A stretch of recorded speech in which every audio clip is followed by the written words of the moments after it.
그들의 연애는 대중들에게 큰 관심을 받았지만 결국 2017년에 결별을 발표하며 끝을 맺었습니다. 의자왕이라는 별명으로 불리던 이동건의 연애 행보는 전혀 이상할 것이 없었지만 갑자기 원치 않던 아이까지 생기자 조윤희와 결혼식을 올리게 됩니다.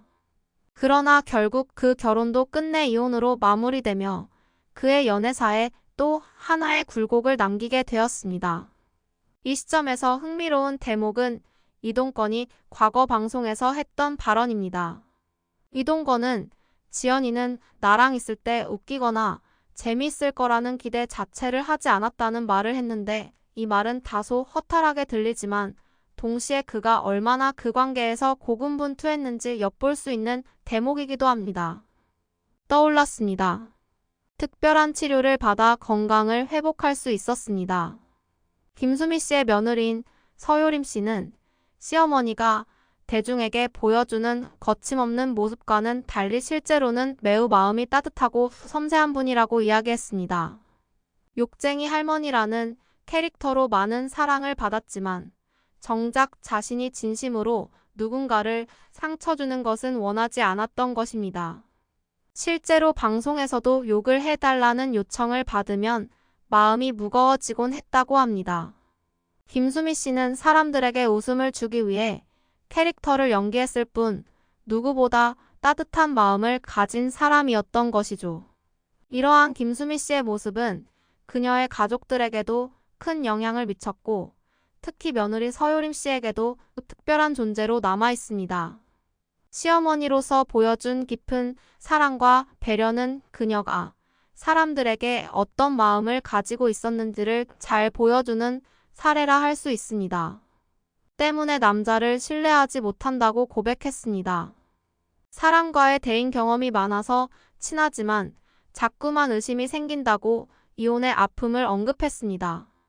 양정화는 이혼한 지 시간이 꽤 흘렀지만 대중들이 자신이 결혼을 했었다는 사실을 모르는 경우가 많다며 방송을 통해 이혼 사실을 알린 바 있습니다. 그녀가 방송에서 이혼에 대한 이야기를 꺼낸 것은 이혼을 하고 수년이 흐른 뒤 돌아온 골드미스로서 그녀는 자신의 이야기를 시작했습니다. 깔끔하게 차려입은 비주얼로 등장했는데 아버지의 위패를 모신 자리를 찾는 장면이 방송에 나왔습니다. 그동안 내추럴한 모습과 달리 색다른 이미지로 스튜디오를 깜짝 놀라게 했죠. 그는 슈퍼마켓에서 떠먹는 요구르트 2개를 사서 돌아가신 아버지를 모신 절에 도착했고 위패 앞에서 정성껏 인사를 올렸습니다.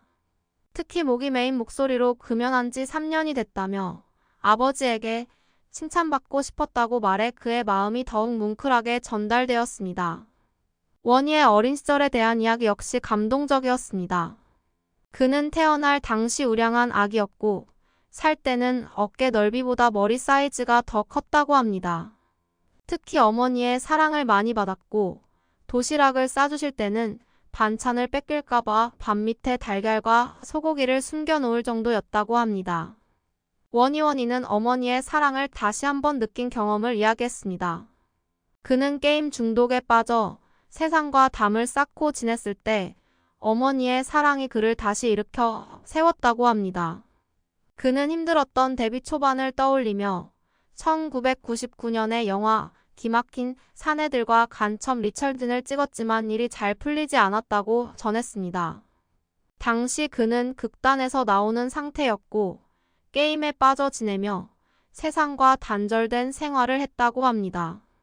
이어서 그는 새벽까지 게임을 하고 아침에는 술을 마시며 게임 전략을 구상하는 등 소위 말하는 쓰레기 같은 생활을 했다고 고백했습니다. 내 생활을 놓고 맨날 게임하고 술 마시며 1년을 보냈다고 말한 원희는 결국 게임을 중단할 수 있었던 이유는 어머니의 사랑 덕분이었다고 전했습니다.